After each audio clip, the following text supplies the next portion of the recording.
On this edition of Crime Chronicles, we come to you from Miami Beach, the South Beach area of Miami Beach. We take a look at a murder that occurred in 1997, and the victim was one of the world's most famous fashion designers. We examine the murder of Gianni Versace in this edition of Crime Chronicles.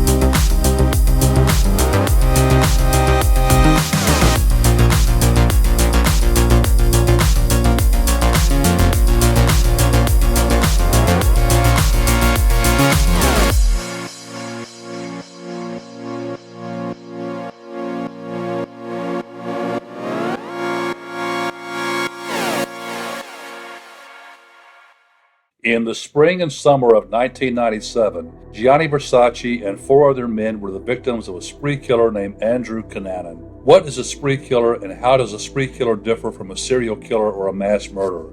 While the distinctions are not always hard and fast, especially between spree and serial murder, they are 3 different types of events. Mass murders typically occur at one location in a short time frame, sometimes as long as several hours, as was the case with the Columbine murders, sometimes less than 1 minute. This mass killer makes no effort to conceal their guilt. It is done openly. The killer or killers are often caught and or killed at the scene. Serial killers typically operate for months or years before being caught, and their identity is usually not discovered for long periods of time, if ever. A serial killer may be mobile or may operate in one location and go to great lengths to avoid being caught. A spree killer like Andrew Cunanan typically operates for only a few days or weeks before being caught, is sometimes mobile and sometimes stays in one area, and their identity may be known before they are caught or die. In some cases, as was probably the case with Andrew Cunanan, the spree killer seems to be on a suicidal rampage that lasts for weeks or months, or until they are confronted, captured, or killed. A textbook example of a spree killing is found with John Mohammed and Lee Malvo, the D.C. snipers who terrorized the Washington, D.C. area in October 2002 by randomly shooting people from their car in parking lots and gas stations for several weeks. Although Andrew Cunanan is sometimes called a serial killer, he more closely approximates the definition of a spree killer. Miami Beach is known for a number of things, including great beaches, great Cuban food, and lots of Art Deco work. It's also the area where Gianni Versace, famous Italian fashion designer, decided to settle across the street in this mansion, as you see behind me. Gianni Maria Versace was born in Italy on 2nd December 1946. His mother Francesca was a dressmaker who allowed her son to apprentice at her sewing business. He became interested in architecture before moving to Milan at age 26 to work in fashion design. In 1973, he became the designer of Biblos, a successful Jenny's youthful line, and in 1977, he designed Complice, another more experimental line for Jenny. A few years later, Versace presented his first signature collection for women at the Palazzo della Permanente Art Museum of Milan. His first fashion show followed in September the same year. His first boutique was opened in Milan in 1978. Versace became a sensation on the international fashion scene. His over-the-top designs employed vivid colors and bold prints. His combination of luxurious classicism with overt sexuality attracted much criticism and praise. "I don't believe in good taste," Versace said.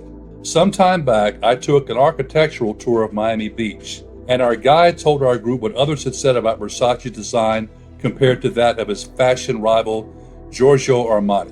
She quoted Anna Wintour, who said, 'Armani dresses the wife, Versace dresses the mistress.'" Versace was proud of his Southern Italian heritage and infused his designs with motifs inspired by historical fashion and art movements, especially Greco-Roman art.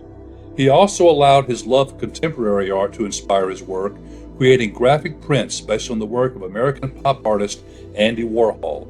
In 1982, Versace expanded the business into jewelry and housewares, designing luxury furnishings plus china and textiles for the home. In 1984 and 1985, he contributed a specially appointed Gianni Versace addition to the Mark 7 line of American luxury automaker Lincoln.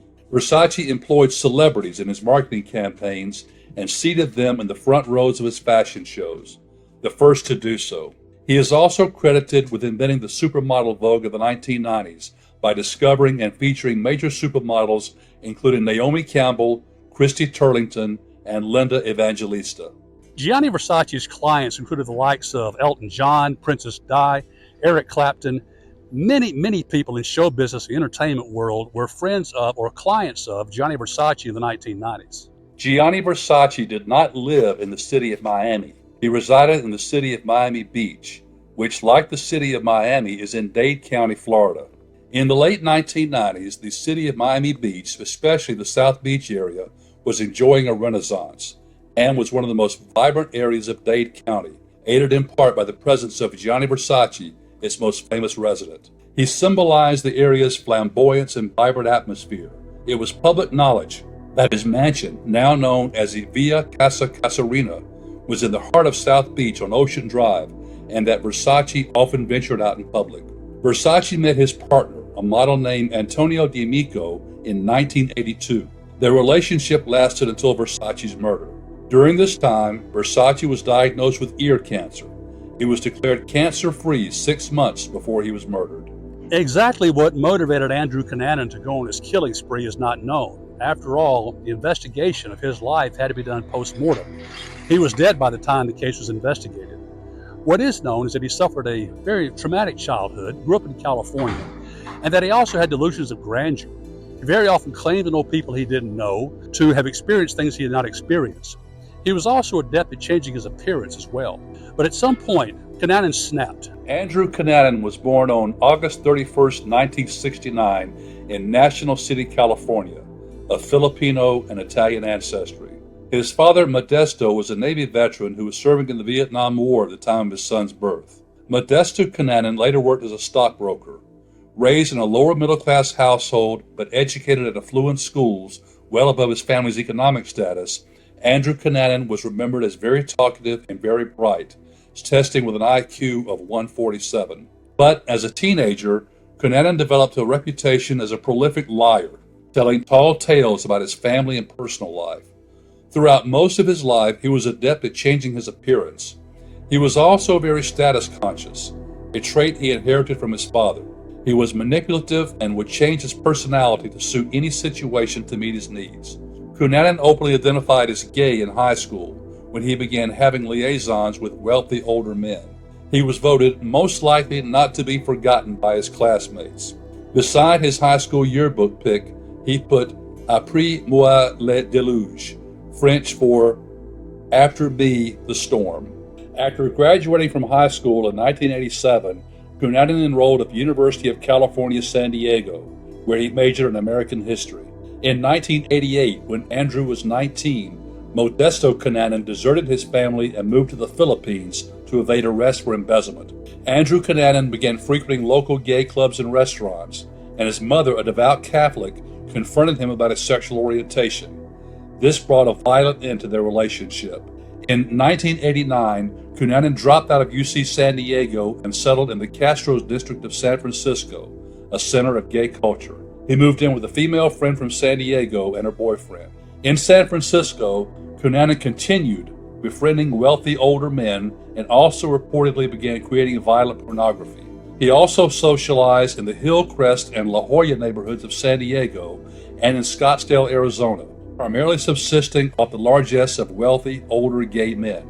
He was also believed to have become a drug dealer, selling opioids, cocaine, and marijuana, and he became a methamphetamine user.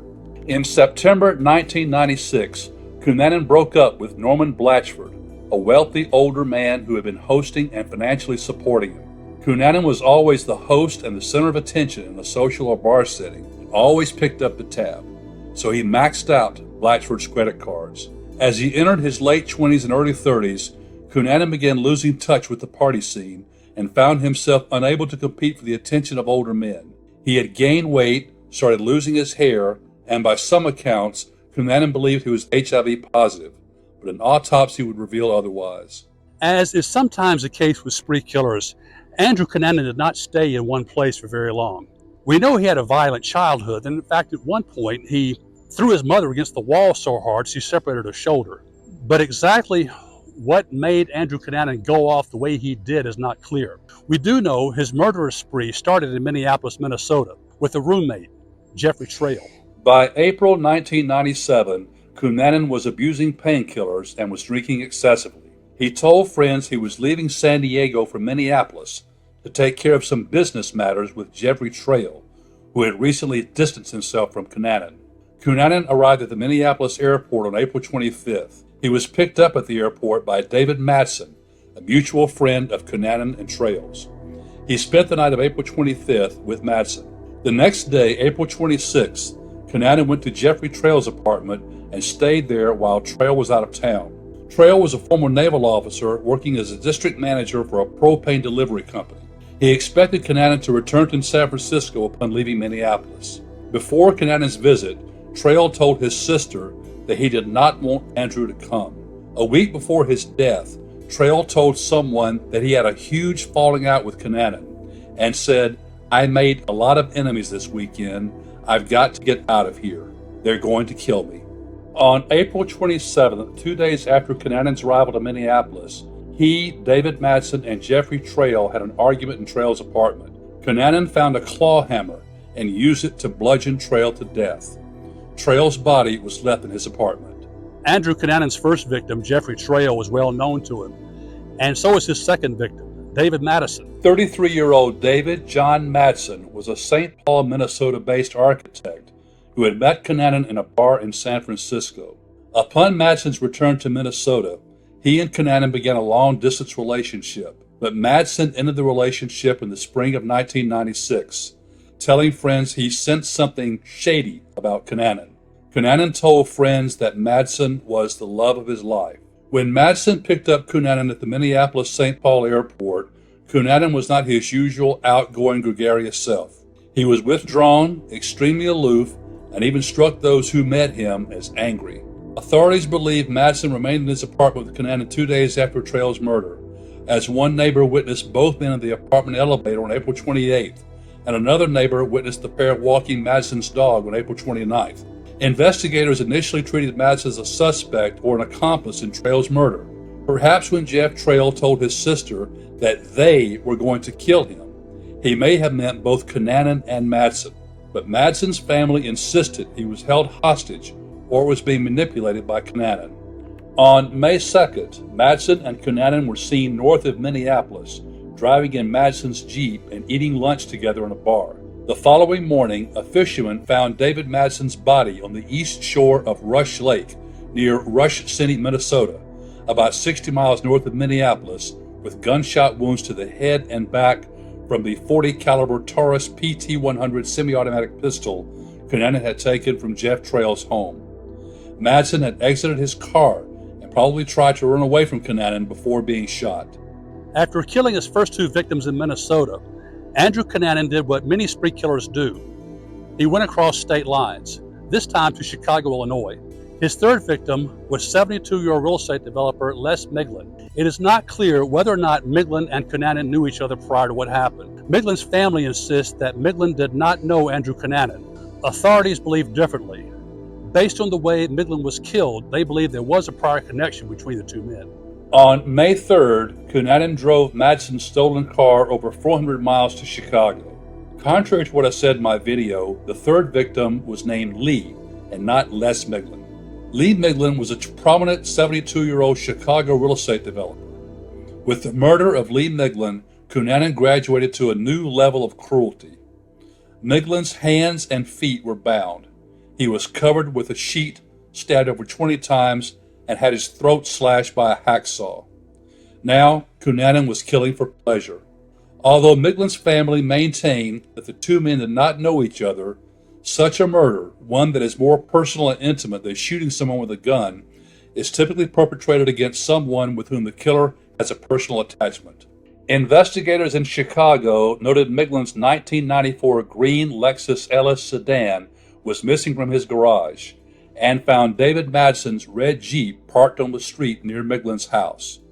Cunanan had stolen Miglin's Lexus, tying himself to the murders of Miglin, Madsen, and Trail. When it was discovered that Cunanan was the principal suspect in the Miglin murder, the FBI got involved, as Cunanan's killing spree had now crossed state lines. In 1997, practically no one had cell phones, and few people had car phones, but Miglin's Lexus was equipped with a car phone. Even though he probably knew the phone was being tracked by law enforcement, Cunanan used it anyway. The phone was activated on May 4th in Union County, Pennsylvania, over 600 miles east of Chicago. It was also activated on May 8th in Philadelphia, and on May 9th near Carneys Point Township, just across the New Jersey state line.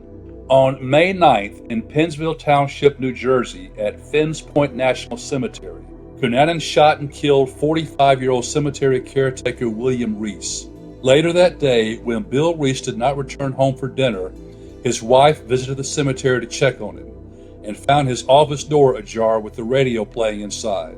She called police, who found Reese shot in the head by the same Taurus pistol Cunanan used to murder David Madsen. Cunanan had stopped and told Reese that he was thirsty. Reese invited him in only to be killed. Unlike Cunanan's other victims, whom he killed for seemingly personal reasons, Cunanan murdered Reese simply for his 1995 red Chevrolet pickup truck. Unlike many spree killers, Cunanan was now employing different modus operandi in his killings. He was a wanted man, an interstate spree killer, but no one had any way of knowing where he would strike next or when. Well, after killing William Reese in Pennsylvania, Andrew Cunanan made his way here to Miami Beach, Florida. Cunanan drove Reese's stolen pickup truck to Dade County in South Florida. On May 12th, Cunanan began staying at the Normandy Plaza Hotel in Miami Beach, where he paid $29 per night in cash. On June 12th, he was listed on the FBI 10 Most Wanted Fugitives list. One of the outstanding aspects of the Cunanan manhunt was that he hid in plain sight for 2 months, walking the bustling streets and beaches of Miami Beach and openly patronizing businesses, bars, and restaurants. Cunanan even used his own name to pawn a stolen gold coin on July 7th, despite knowing that police routinely reviewed pawn shop records. Following the law, the pawn dealer submitted a record of the transaction to Miami Beach police, but the report sat on a desk unnoticed. In the defense of the Miami Beach Police Department, no one could have any idea that Cunanan had made his way from New Jersey and Pennsylvania to Miami Beach, a distance of over 1,100 miles. On July 14th, low on money, Cunanan checked out of the Normandy Plaza without paying for his last night there. So why did Andrew Cunanan target Gianni Versace? The answer is not clear. By some accounts, the two men knew each other. By other accounts, they were complete strangers. But Versace was one of the world's most popular and famous gay men, and that may have been the reason that he was targeted by Andrew Cunanan. While whether the two men knew each other is not known for sure, it is known that Cunanan was enamored with the designer and often bragged about his close friendship with Versace. But such talk was consistent with Cunanan's delusions of grandeur. He often falsely claimed to have met celebrities. But FBI agents firmly believe that Versace and Cunanan had previously met in San Francisco, although the nature of their relationship remains a mystery. In 2008, Vanity Fair journalist Maureen Orth reported that Cunanan and Versace had met briefly at a San Francisco nightclub in 1990, and that they could have interacted on further occasions because both were involved in sex-for-hire circles in Miami and San Francisco. But Versace's family has always steadfastly denied that the two men ever met. On the morning of Gianni Versace's death, Andrew Cunanan was standing where I am right now, eyeing the Versace mansion. Gianni Versace had a morning ritual, and that was reading newspapers. But on most days, he sent one of his employees to a local newsstand to retrieve the papers and bring it back to his residence. For some reason, on this morning, he decided to go to the newsstand himself, and that's when Andrew Cunanan noticed Versace leaving his mansion. Upon seeing Gianni Versace return to his mansion, Andrew Cunanan crossed the street, climbed the steps along with Gianni Versace, and shot Versace at point-blank range. It was sometime between 8:45 and 9 a.m. on July 15, 1997. Versace was shot once in the back of the head and once in the left cheek with the same Taurus pistol Cunanan used to murder Madsen and Reese. A witness pursued Cunanan, but was unable to catch him as he fled into a nearby parking garage, exited the back of the garage, and hailed a taxi. Versace was pronounced dead at Jackson Memorial Hospital at 9:21 a.m. Miami Beach police found Bill Reese's stolen truck in the parking garage. Beside the truck lay the clothes that witnesses said Cunanan was wearing when he shot Versace. Inside the truck were clippings of newspaper reports about the murders of Jeff Trail, Lee Miglin, David Madsen, and William Reese. Ocean Drive, where Versace's mansion was located, was descended upon by media outlets around the world. It was a media avalanche, and the city was in a panic. Miami Beach police closed the city, and a massive manhunt involving law enforcement from several jurisdictions ensued inside the small city. Despite the massive publicity and the search being confined to a relatively small area, the trail went cold for the next week. Incredibly, Cunanan was still hiding in plain sight, not going to great pains to conceal himself. After his death, one man reported looking out his window to see a man intently staring back at him from the beach. When the man asked him what his problem was, the second man walked away. The second man was Andrew Cunanan, but as was his practice, he had altered his appearance by shaving his head and was thus unrecognizable, even though everyone in Miami Beach was on the lookout for him. On July 23, 1997, Fernando Carrera, a caretaker at an Ocean Drive marina located on the same street and only 2 miles away from the Versace mansion, happened upon an intruder inside a broken-down boathouse. The intruder was Andrew Cunanan. As Carrera ran away to notify police, he heard a gunshot.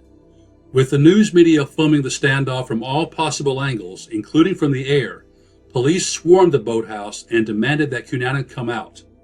When he failed to respond, officers threw smoke bombs inside the house, only to enter it and find Cunanan dead.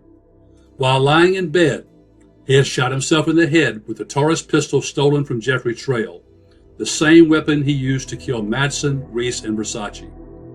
In total, Andrew Cunanan was responsible for the deaths of 6 people, including himself. Andrew Cunanan's motive was never ascertained with any certainty.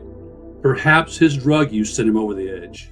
Another explanation was that he felt that his youth was gone, and so were his delusions of grandeur. Never able to fulfill his fantasy of what his life should be, he struck back on a suicidal rampage at the type of people that had benefited him for the most of his life: wealthy gay men. And Gianni Versace was one of the most famous middle-aged gay men in the world. He embodied everything Cunanan probably wanted to be but could not. Cunanan's remains were interred in a mausoleum in his hometown of San Diego. Andrew Cunanan has been the subject of several films. He was portrayed by Shane Perdue in the film The Versace Murder, by Jonathan Trent in Murder in Fashion, and by Darren Criss in The Assassination of Gianni Versace. Cunanan has been referenced in songs by Eminem, Modest House, and Mickey Avalon. The murder of Gianni Versace was a worldwide event, and so was his funeral, which was attended by the likes of Elton John and Princess Di. No one knew that 1 month later, Princess Di herself would be killed in Paris in a car crash. Gianni Versace's body was cremated and his ashes returned to his native Italy. His funeral service was held in Milan. Today, as you can probably tell, the Versace mansion, or what was a Versace mansion, is now a hotel and restaurant. And it draws thousands of tourists each year, both to stay at the hotel, eat at the restaurant, and just to take snapshots as you see being done across the street right now. At the time of his death, Versace's empire was valued at $807 million and included 130 boutiques across the world, and his designs are still carried in many major department stores. The Versace Mansion is a popular stop on Miami Beach architecture tours, and tour buses always point the mansion out to tourists from around the world. The newsstand, where Versace purchased his papers and magazines, is now a bar and restaurant and is still called the Newsstand. Versace's legacy in Miami Beach lives on. Well, I hope you enjoyed this edition of Crime Chronicles. As we delve into the darker side of human nature, we invite you to join us on our journey by liking and subscribing to our YouTube channel. Your support helps make possible our inquiry into the sometimes unsettling but always fascinating phenomenon known as crime and justice. So hit that like and subscribe button right now and don't miss future episodes. Till then, Mark Jones, hoping you will join our Crime Chronicles community. And thanks for tuning in.